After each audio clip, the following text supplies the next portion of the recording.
Have you ever wondered who the remnant really are and if you're one of them? Well, today, I'm going to list 7 of the main traits of Yah's remnant, and we'll read scripture to find out what these traits really are. So let's begin with number 1. The remnant return to Yah with their whole heart.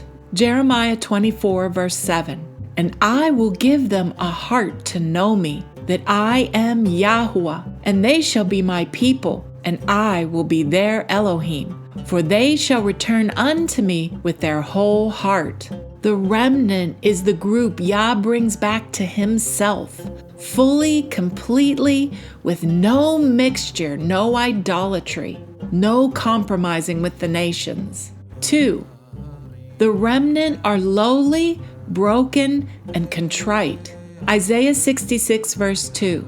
For all those things has my hand made, and all those things have been, says Yahuwah. But to this man will I look, even to him that is poor and of a contrite spirit, and trembles at my word. And Psalm 34, verse 18. Yah is near unto them that are of a broken heart, and saves such as be of a contrite spirit. The remnant isn't proud or elevated. They are broken, humbled, and trembling at Yah's word. Number 3. The remnant walk alone, scattered, hidden, set apart. Micah 7, verse 14.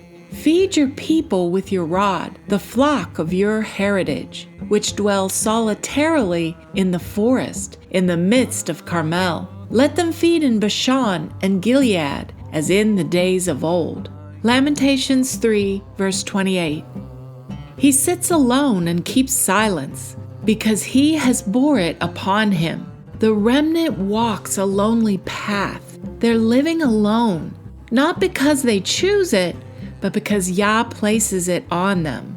Number 4. They call on the true name, Yah or Yahuwah. Zephaniah 3, verse 9. For then will I turn to the peoples a pure language, that they may all call upon the name of Yahuwah, to serve him with one consent. And Joel 2, verse 32. And it shall come to pass that whosoever shall call on the name of Yahuwah shall be delivered. For in Mount Zion and in Jerusalem shall be the remnant whom Yahuwah shall call. The remnant calls on his name, not titles or other gods like Yeshua or JC, but on Yah himself and Yah only. Number 5. They keep his Torah and love his commandments. Psalm 119, verse 2. Blessed are they that keep his testimonies and seek him with the whole heart. Psalm 119, verse 165. Great peace have they which love thy Torah, and nothing shall offend them.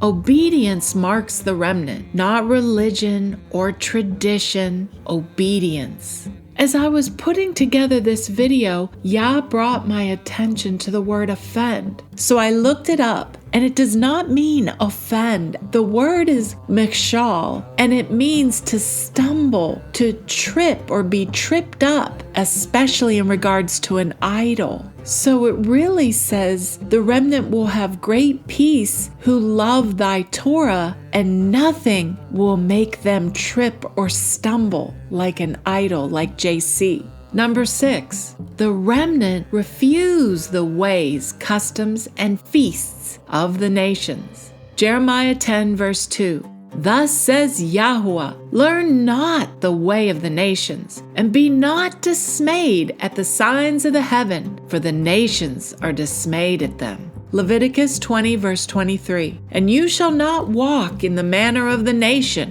which I cast out before you, for they committed all these things, and therefore I abhorred them. The remnant does not eat their feasts, walk in their customs, or adopt their pagan ways like their holidays or their Sunday worship. And number 7, the remnant fear Yah and speak to one another.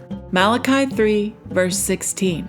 Then they that feared Yah spoke often one to another, and Yahuwah hearkened and heard it. And a book of remembrance was written before him for them that feared Yahuwah and that thought upon his name. And this is the trait most people overlook. Yah says the remnant talk to one another, but Malachi says they dwell alone. Lamentations says they sit alone. Jeremiah says they are scattered. Isaiah says they are few. So how can they walk alone yet speak often to one another? This is the mystery Daniel saw but couldn't understand. Daniel saw a future remnant, broken, lowly, scattered, isolated, walking alone, yet somehow connected, speaking across distances. He couldn't understand the technology or the method. So this is what Yah told him. Daniel 12, verse 4. But you, O Daniel, shut up the words and seal the book, even to the time of the end. Many shall run to and fro, and knowledge shall be increased. Daniel saw the remnant, but could not comprehend how they would speak to each other while walking alone and scattered. But now, we as the final remnant, now we understand it. We fit the prophecy of the final remnant that Daniel talked about in the book of Daniel. So to summarize, these are the 7 traits of Yah's remnant: wholehearted, broken, alone, obedient, and unable to be deceived by idols like Yeshua or JC, calling on his true name, refusing the nations, and now finally, the fear of Yah and speaking to one another. Just as the prophets saw, we are the final remnant who speak often to one another, and we fear Yah only.